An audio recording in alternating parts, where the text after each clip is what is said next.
did the Twinkie defense, and people in New York in the Stonewall bars started protesting due to their idol, his killer, getting only a few weeks or months in prison. That's like the Sean Penn played. I heard that. I mean, it's not an accident. You walk into a senator's office and shoot him point blank. Like, it's a hate crime. And she thought, oh, it's because it's nice weather. That's why we celebrate it in June. And I said, are you kidding me? You don't know your own group's history?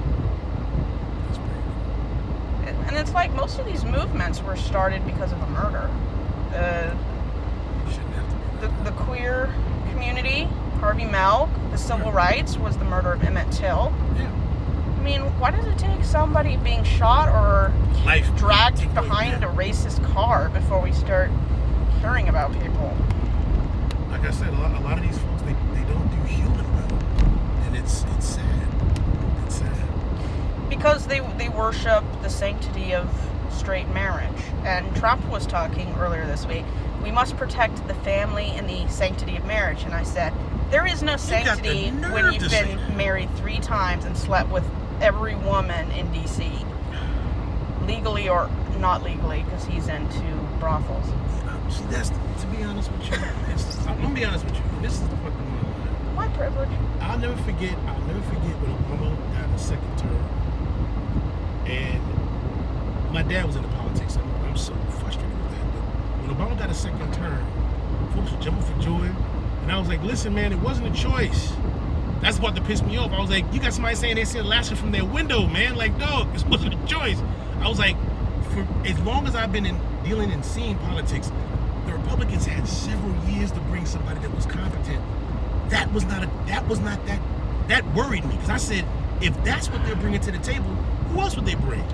Well, I had no idea. George W. Bush actually could have struck down the DOMA Act. Mm-hmm. On his desk, he could have signed where all marriage is constitutional. Right. And Don't Ask, Don't Tell could have been struck down. He vetoed it.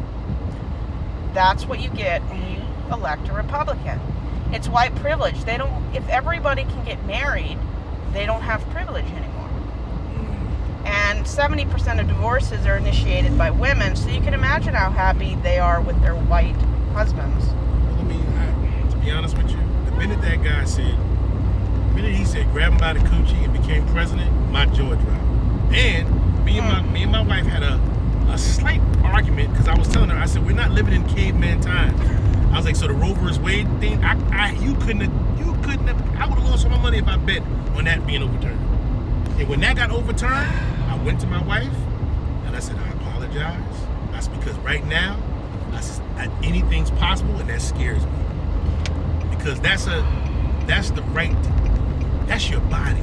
That shouldn't even be a discussion. So the fact that happened in this time, I was like, okay. I said, all bets are off. Don't tell them what's going to happen. Well, my deal breaker was when he was found on the Epstein list many years ago. Oh, yeah. Epstein would sell children to American businessmen.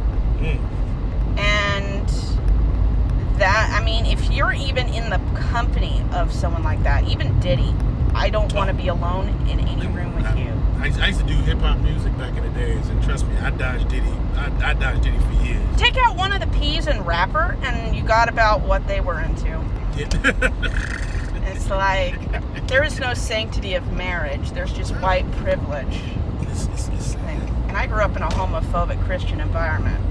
My family even said last week, gay people should not be legal under the law. And I said, if they're not legal under the law, what stops white privileged people from hanging them from a fence? What was the response? They didn't know what I was talking about. I was talking about Matthew Shepard.